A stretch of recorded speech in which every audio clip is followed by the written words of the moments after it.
From leading crucial international development projects to advocating for sustainable practices, Henriette Geiger, the EU ambassador to Kenya, has a story that goes beyond her diplomatic portfolio. Tonight, we dive into the world of a woman who balances high-tech diplomacy with a vibrant personal life. How different is the EU-Kenya agreement? It's as any other agreement. Yeah. If you don't implement it, it stays paper. It is an opportunity, an immense opportunity for Kenya, and it's up to us to make it work. We are building a strategic partnership with Kenya now. So I think the relations between the EU and Kenya have never been better. So we came from a history of doing mainly development here in Kenya. But Kenya has moved on, and we have moved on, and we now have a very broad partnership of equals. And Kenya is doing more and more, both in the region and internationally. Have you balanced family and work? Because I understand you're a mother of two. So women always have to balance career and job. And I had the luck that I had a supportive husband. Not every husband is supportive, and also some husbands, they get jealous. True. If the woman is becoming successful. Join us as we explore her journey, discuss EU-Kenya relations and why she thinks Kenya's won a lottery, and uncover the lighter side of Ambassador Geiger. Welcome to Globe Traktion. My name is Persil. Telewa. Enjoy her story.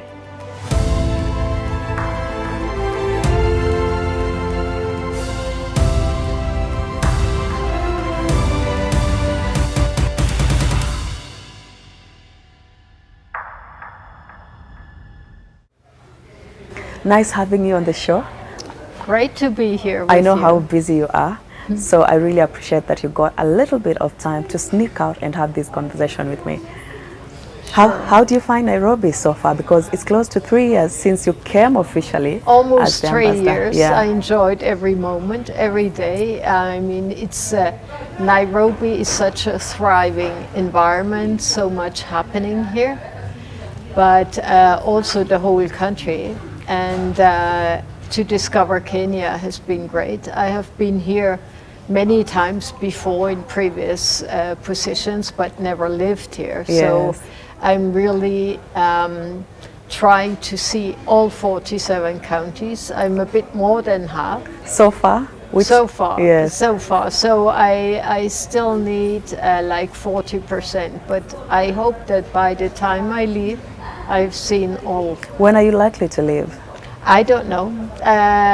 My due date for change is next summer, if nothing else happens. Yes, if there are no changes, that is. Yeah, so normally it's 4 years, a diplomatic term. How do you find the Kenyan cuisine, and which is your favorite? You know, I'm just fascinated about the variety of fruits and vegetables you have here. Amazing. I have in my own compound, I have an avocado tree, and the avocados I get there, sometimes one avocado, it's so big, that's all I need for dinner. And the most delicious, the most delicious avocado. The most organic. The mangoes, Yeah. I have my own chicken, so I get my own eggs. I had radishes grown in my kitchen garden.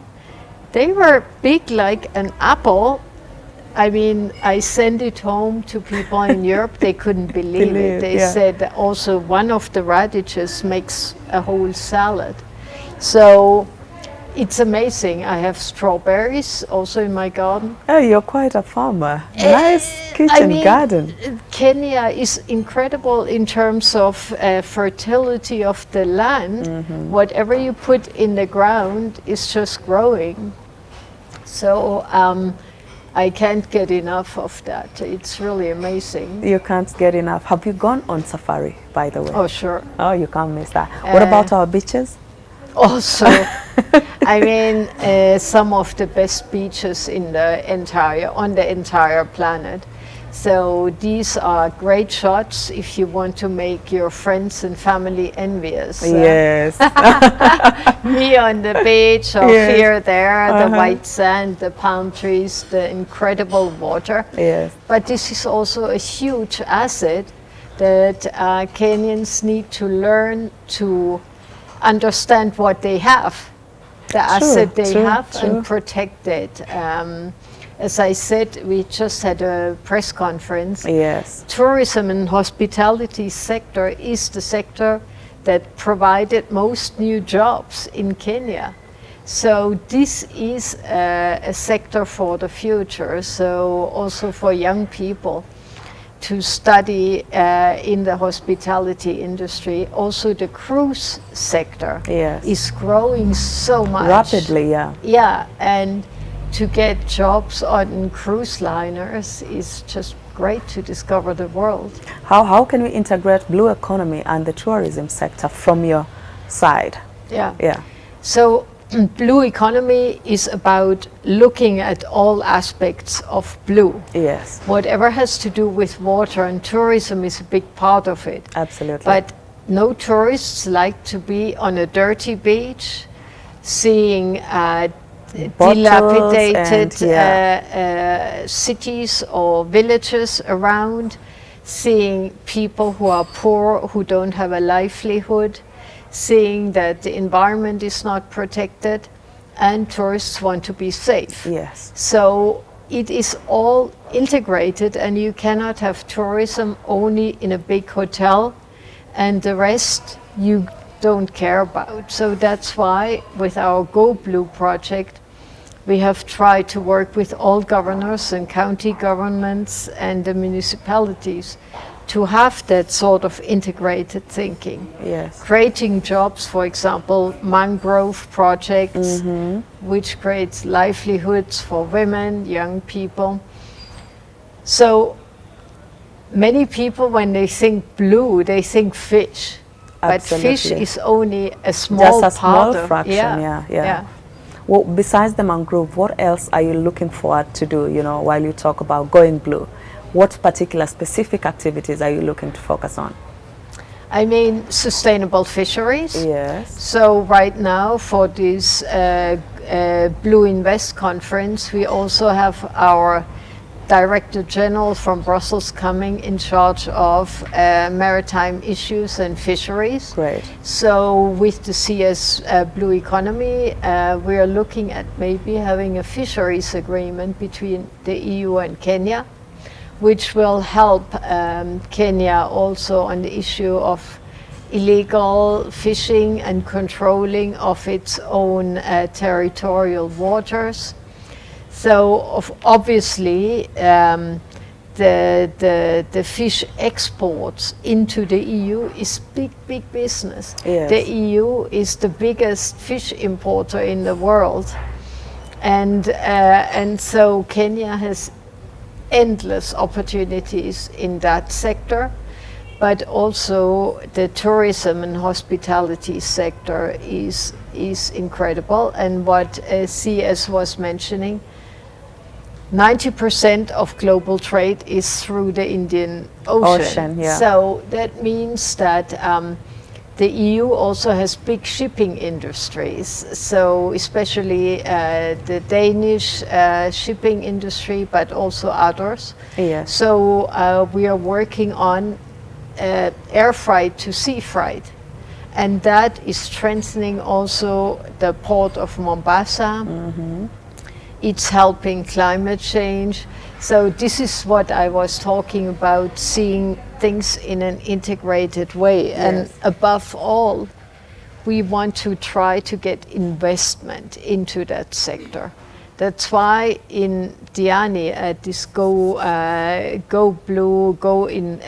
Blue Invest conference, we're trying to help young people pitch their business ideas and the small businesses and bring investors there who can listen and try to make deals there. Because you will never be able to do enough with grants. It's impossible. True. It's never so enough. you need investment. You need to bring a stone to roll in terms of creating a positive dynamic. And Kenya is so fortunate to have this incredible coastline. Well, I saw you did an agreement between Kenya and the European Union on trade. How far is it gone right now? On what? On trade, the partnership on trade. Our economic partnership agreement. Yes. It's signed. What does it consist of? It's consisting of duty-free access to the European market, which is the largest and most prosperous market in the world. So for Kenya, it's a huge opportunity because you have that for an indefinite time. So all doors are open of all the 27 member states of the EU. So you can freely import whatever you want without paying any duty. And now we're working with the government to try to get Kenya ready for it, building value chains. Because I was saying continuously that just exporting coffee or tea or flowers without adding value, you will never be able to take good advantage of the partnership agreement. You have to add value to your product and also go beyond agriculture. So too much focus still on traditional agricultural products, which are not giving you the profit you need. The EU is importing here machinery, high-end products, where you have a completely different margin. So Kenya has to think about products that are having big margins that it can export to the EU to are get Are there any terms and conditions, on what particular goods or commodity are to be exported to the EU? There are no limitations. Oh, really? No. Oh, that's amazing. And also this economic partnership agreement has special provisions, so the Kenyan market is protected for many years. Yes. So let's say the free access to the EU can only come into effect after many years. So you have immediate access to ours, but ours do not have free access to yours. Oh, I see. To make sure that you're not damaged, that your local economy can thrive and develop, and you have ample time to adjust. But then we've seen in the previous past, we've had lots of agreements signed. This is not the first agreement, perhaps, when it comes to signing of agreements with different bodies and actors. How different is the EU-Kenya agreement? It's as any other agreement. If you don't implement it, it stays paper. It is an opportunity, an immense opportunity for Kenya, and it's up to us to make it work.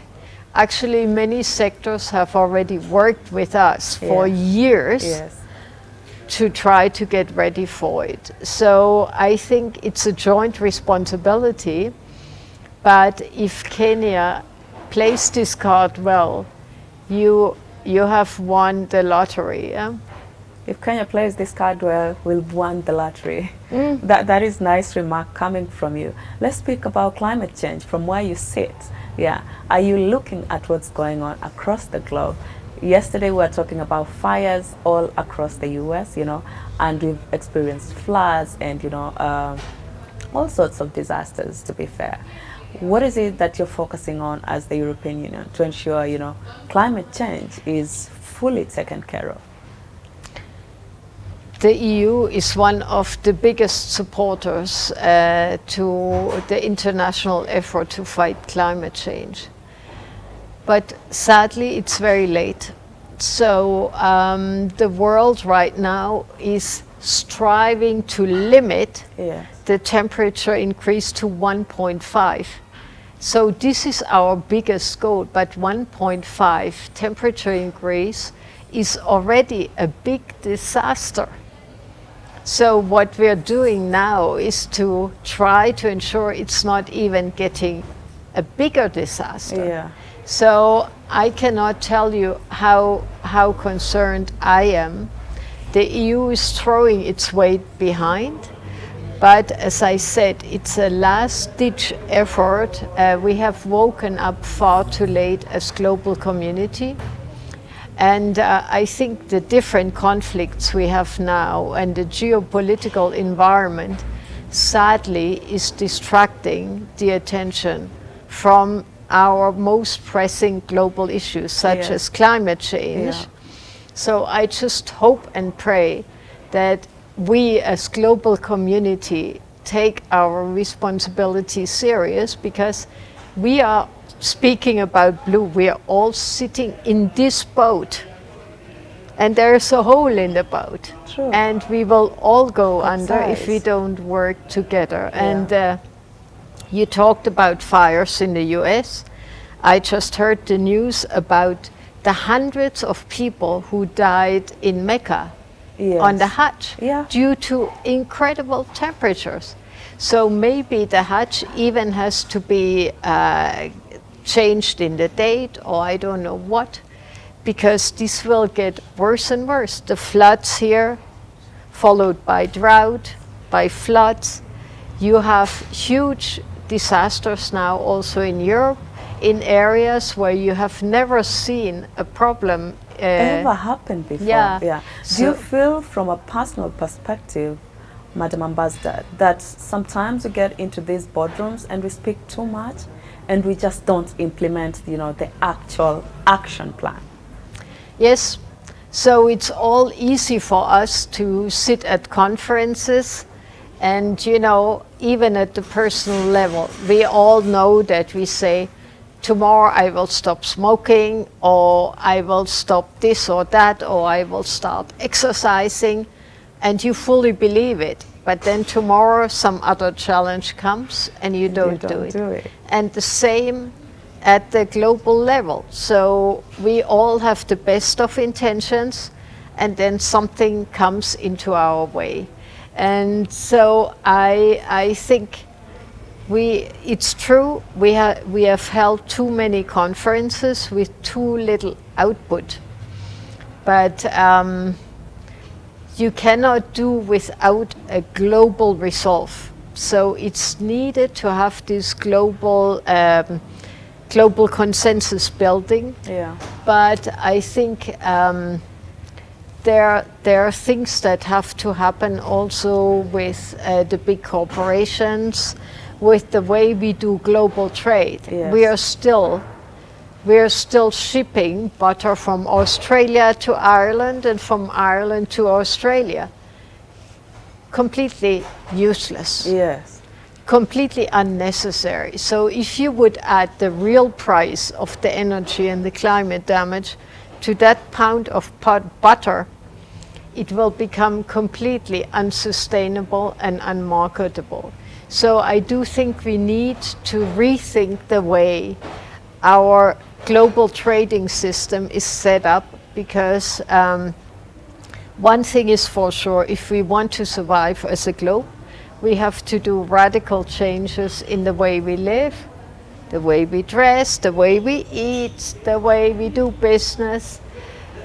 I'm not sure we are ready for it, because we are all in our little corner and trying to survive the best we can. I know it's a little bit of, a difficult balance, but then it's worrying that every day we don't have as much time, and we need to take action, and these actions sometimes just take longer. But anyway, let's hope for the best, even as, we experience the worst. But what other activities are going on within your office, or what is it that you're looking forward to do in the future? Yeah. So we just talked about the economic partnership agreement. Yes. So this is something we have been working on for years, and I'm so happy that we're at the finishing line now. Yes. We crossed the finishing line, but we are building a strategic partnership with Kenya now. So I think the relations between the EU and Kenya have never been better. So we came from a history of being doing mainly development here in Kenya. Yeah. But Kenya has moved on, and we have moved on, and we now have a very broad partnership of equals. And Kenya is doing more and more, both in the region and internationally, and in the global space. So we are engaging with Kenya virtually on everything, even on space. So there's hardly any area that we are not working with. Our big areas of focus in the development space is on digitalization and green transition. Both are huge game changers for Kenya, and the Kenyan government is fully engaged on this. So we hope that with our engagement in the digital space, we will help to completely digitalize Kenya, and the same with greening. So this is an ambition of the EU. So we are converting the EU into a fully digitalized space and a fully green space. And we are very happy that Kenya has the same ambition. So we are hoping to partner and exchange best practices and help each other to get where we want to go. And we are also working on governance. So we have the biggest justice sector reform program in all of Africa here in Kenya. So we work with all justice actors, 70 million euros, that's a lot of money. Yeah, it is. To try to make the justice sector accessible to all and corruption free. Now, when you spoke about digitalization, are you focusing on a particular, sector, or what is it particularly? Across the board. So we are helping the government to digitalize. And what is very important is that when you digitalize, you have to make sure that you do not exclude new groups. Sure. Those that have no access to the internet, don't have a smartphone, they still will have to be able to access government services. You cannot go 100% without ensuring that 100% of the population has access to the digital tools. Otherwise, you create new exclusion zones. We are also very much aware of cybersecurity. And so we are trying to work with the government to enhance cybersecurity here, to have protection of personal data. And this is not only about hacking, but it's also about data mining. So there's a growing trade in personal data. So to make sure that Kenya also has adequate rules to protect the personal data from being sold and mined and exploited. So tell me, Madam Ambassador, as we slowly try to wrap up, what is it that you're so proud, of accomplishing on your career? One thing that I'm very proud of is that we worked very much in the female empowerment space. So we worked a lot on FGM, trying to empower local activists to help eradicate FGM, which is impeding girls to develop. Thousands of girls every year, not even talking about the pain they have to undergo, but also working on teenage pregnancy, all the things that are still so prevalent. Kenya, I don't know whether you know, is the third highest teenage pregnancy rate in the whole world. That is sad to hear. And it wouldn't be so sad if this wouldn't stop girls to live their lives. Normally, as soon as they get pregnant, they have to drop out of school. They cannot develop their career. Basically, things are finished for them. So it's sad that so many girls have to become pregnant against their will because they have no access to education. They don't understand their own bodies, they don't have access to prevention, they don't have access to counseling or medical services. So we have learned that any country that is empowering girls and women can experience up to double-digit GDP growth. So Kenya is not that natural resources rich. Yeah. So Kenya needs to invest in its people. And women are 50% of the population. If you don't empower women, you cannot advance. It's as simple as that. So we hope that this is going to happen in the next years, because with your very young population, if you empower the girls now, in 3-4 years you have a radical change. Yeah. Speak to me about the challenges you faced as a woman successfully pursuing your career, and you're in the political space, so no lie about that. Give me that perspective, and then let's see if we can get this conversation done. Yeah. I think as a woman you always have to be double good, work double hard, be much better than any man to be able to get to the top. And I had conversations with women around the world. It's the same everywhere. And Kenyan women also sometimes are so surprised when they hear that not all is rosy for women in the EU. True. They are surprised to hear that, for example, German women until a few years ago had to get written permission from their husbands to be able to work outside of the home, or that in other countries women were not allowed to vote. Wow. So and that still there are huge pay gaps between women and men in the EU still for the same position. So across the world there are many challenges, but it all starts, I think, with reducing violence against women, have an enabling environment, let the girls go to school.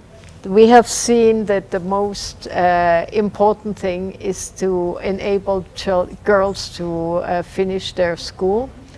And I think as a woman, I have seen that all you have to do is believe in yourself.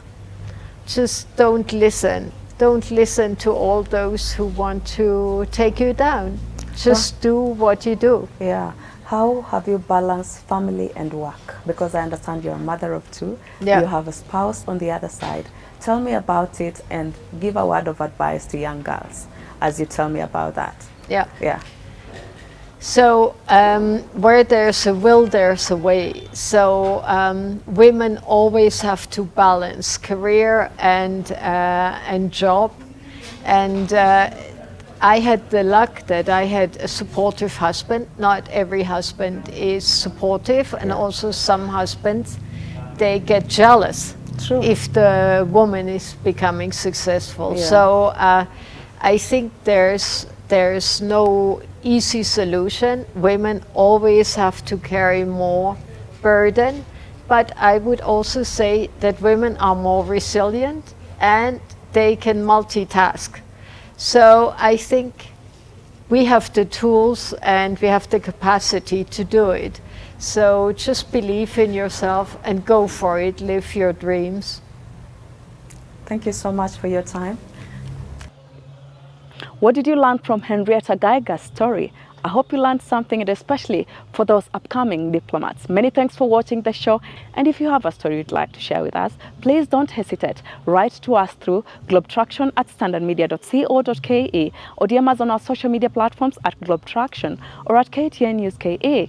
You can also tap that follow button to me on my social media platforms at Persil Telewa on Facebook, Instagram, X, TikTok, and YouTube for more behind the scenes and many other amazing stories. But until then, I hope to see you again soon, same time, same place. Bye-bye for now.